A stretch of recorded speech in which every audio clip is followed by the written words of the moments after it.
Comes the man that always brings us said breaking news in the NBA. It's our NBA insider, Shams Charania. Give it to us. What you got? Free agent center Deandre Ayton has reached agreement on a 2-year deal to sign with the Los Angeles Lakers. So Lakers have found their big man, their center, after 2 days into free agency.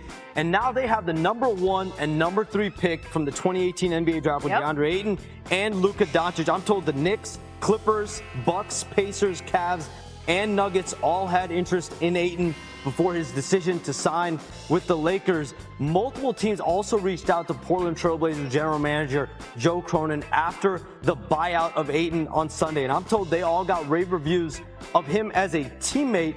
But listen, the pressure now is on in Los Angeles to build a winner, a contender around Luka Doncic and LeBron James.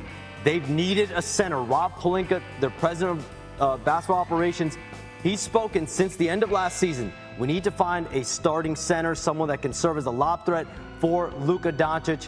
2 days into free agency, Rob Pelinka, DeAndre Ayton's agents, reached an agreement on a 2-year deal with a player option for the big man to be in LA. Bit of an injury-plagued season for Ayton last year in Portland. He was limited to just 40 games, but he did shoot 56% from the field in the games that he played. Now, of course, let's get back to what was going to start before you had that breaking news. The biggest news that we heard earlier today that you broke, that the Knicks are going to hire Mike Brown to replace Tom Thibodeau. And it seems like they were courting everybody in the NBA that had a pulse. Why did they decide to put a ring on him? So they interviewed 4 formal candidates: Taylor Jenkins, Micah Nori, James Borrego, and Mike Brown. But the one thing that they found, the couple factors they found with Mike Brown, the collaboration and adaptability they felt was head and shoulders above other candidates that they had. His ability to collaborate with every level of the organization, from ownership to the front office. The other side is leadership. And Leon Rose, Knicks president, they interviewed, they went through multiple stages, but Mike Brown was the one that came to New York this week, met with owner James Dolan, and so overall, they went through a lot. They requested permission, got rejected by 5 current head coaches, but now the job will be Mike Brown, and he's coming into New York with a lot of pressure. This is a pressure cooker job. The expectation is to win a championship. And the one thing Mike Brown can relate to is that championship pressure. Yes. He's had it in Los Angeles with Kobe Bryant. He's had it in Cleveland with LeBron James. Other stops along the way. Golden State, he was an assistant coach for championships there and with the Spurs. So you think about all those teams I just mentioned, he's coached a lot of superstar players. But now Jalen Brunson, Karl Anthony Towns, this Knicks job has a lot of pressure coming up. It certainly does. He does have the pedigree of former coach of the year. And of course, if Shams has any more breaking news, and I don't doubt that he will, we will bring it to you live right here on SportsCenter. We're just going to tuck him back in his closet that we keep him in. But for much more on the Knicks hiring, Brown, here's Tony and Mike with our PTI bonus segment. To the town when they came within a win of the NBA Finals, then they fired their coach. Now they got a new one today. Tom Thibodeau's replacement is former Kings, Cavs, and Lakers coach Mike Brown.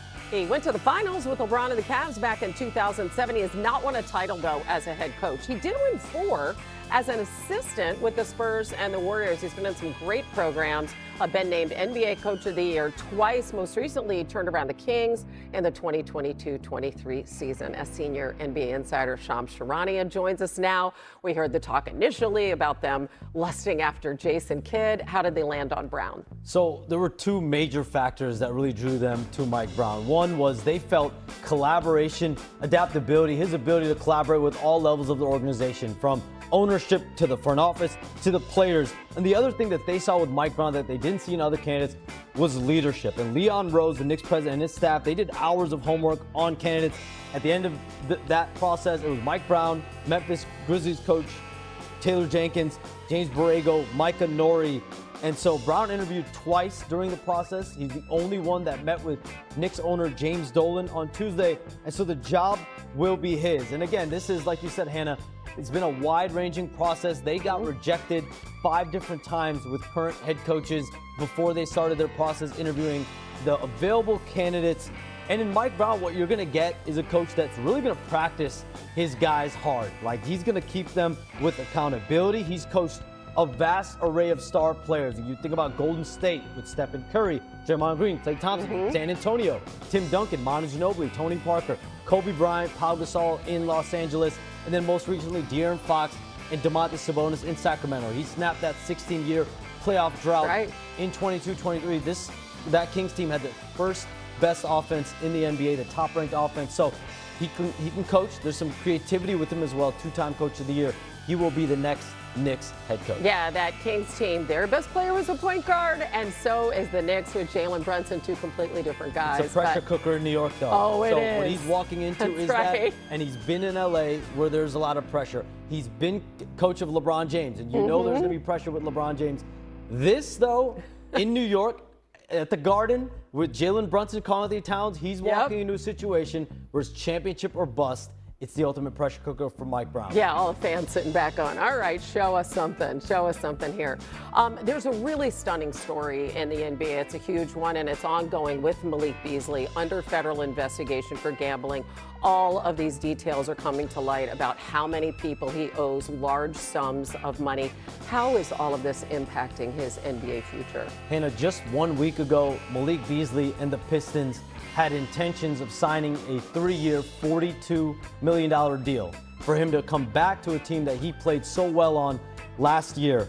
And now that deal is gone, essentially replaced by Duncan Robinson, who's going to sign a 3-year, $48 million deal there. Hannah, I'm told his free agency market is essentially frozen. This is an active federal investigation. Until there's a resolution with this federal investigation, we won't know where his future goes.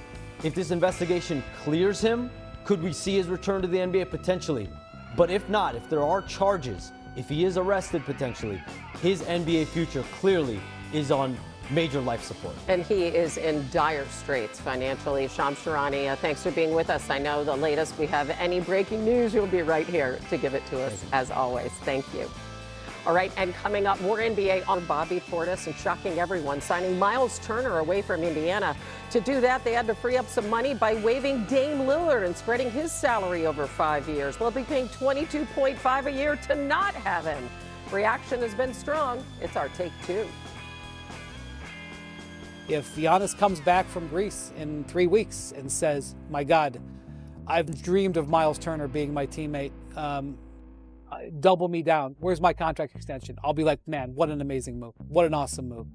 But I don't, like I said, I don't think this moves the needle. What the Bucks did yesterday was actually bad business, but worse business is losing Giannis. And that is an investment in Giannis. And times have changed, obviously, for the Bucks.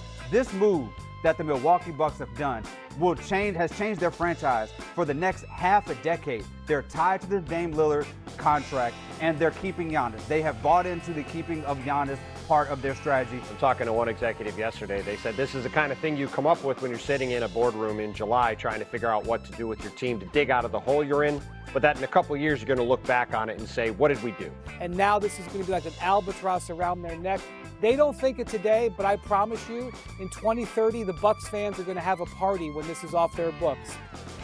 Meanwhile, Dame's rehabbing his Achilles in Portland near his family after hitting the open market 2 years early. Plenty of suitors sure to be interested. He will be 36 when the 2026-27 season begins. As we are joined now by our NBA front office insider and the man with a hefty dose of reality for all of us, Bobby Marks. There were not a lot of moves on the chessboard for the Bucks. What are they facing now?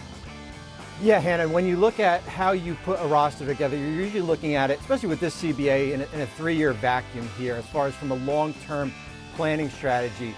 In Milwaukee's case, it's day-to-day when you're dealing with the future of Giannis Antetokounmpo. And for Milwaukee, this was their only get-out-of-jail-free card as far as how they can make another move when they took that $113 million owed to Damian Lillard and they spread it out over 5 years, which is $22.5 million. That opened up the money to go out and sign Miles Turner. Your priority in Milwaukee is keeping Giannis. Your priority is not a $22.5 million cap hit in year 4 or 5. If I was John Horst, I would have done the same thing because I'm worrying about keeping him, because if you don't, your predecessor is going to be the one cleaning up that mess. So for me, it's about keeping Giannis, and that's the only way you go out and do that. Yeah, Dame becomes an unrestricted free agent. He can sign with anybody at any time, theoretically for the league minimum, if it comes to that. Meanwhile, though, you have your eye on some restricted free agents. So who's still out there that you're keeping an eye on? This is the group of 4. This is the restricted free agents here. This is the group of players that their own team can match offer sheets on. When you certainly look at players like Josh Giddey of the Bulls, Cam Thomas in Brooklyn, Quentin Grimes in Philadelphia, and of course, Jonathan Kuminga. Now the problem here, Hannah, is there's no team out there that has significant salary cap to go out and sign one of these players to an offer sheet. Either they're going to have to compromise on a new deal or sign a 1-year qualifying offer and become a free agent next offseason. Hannah, in the last 10 years, only 5 players have ever signed the qualifying offer. So we're a little bit in some uncharted territory with these 4 players. Yeah, you got Kuminga, who led the Warriors in point pace the last 2 seasons. All right, we'll keep an eye on that. But for now, Bobby, hardest working man in show business, you and